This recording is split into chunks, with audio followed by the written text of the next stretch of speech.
YouTube మిత్రులందరికీ నా ఒక హృదయపూర్వక నమస్కారం అండి. ఈ స్క్రీన్ పైన కనిపిస్తున్న మరుగుమందు దేనికి వాడతారో ఈరోజు మీకు చెప్తానండి.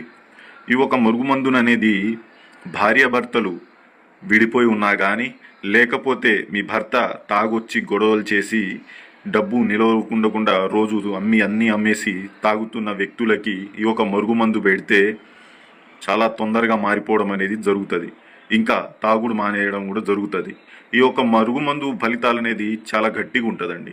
మీరు వశీకరణం కన్నా ఈ మరుగుమందు ఫలితాలే చాలా బలంగా ఉంటుంది. ఇంకా మన భార్యాభర్తలు కానీ, ప్రేమికులు కానీ, ఎవరైనా మీ నుంచి దూరంగా వెళ్ళిపోతున్న వ్యక్తులు, మీతో రోజు గొడవ పడుతున్న వ్యక్తులకి ఈ మందు పెట్టడం వల్ల మీ యొక్క మాట వినడం కానీ, మీతో ప్రేమగా ఉండడం కానీ జరుగుతుంది. దీన్ని ఎన్ని రోజుల వరకు వాడాలండి అంటే ఒక్కసారి పెడితే సరిపోతుందమ్మా. ఈ మందు అనేది ఒక్కసారి వాడడం అనేది సరిపోతుంది. దీన్ని ఎన్ని రోజుల వరకు నిల్వ ఉంచుకోవాలంటే 72 రోజుల వరకు ఈ మందు అనేది పాడవకుండా ఉంటుంది మీ కాడ.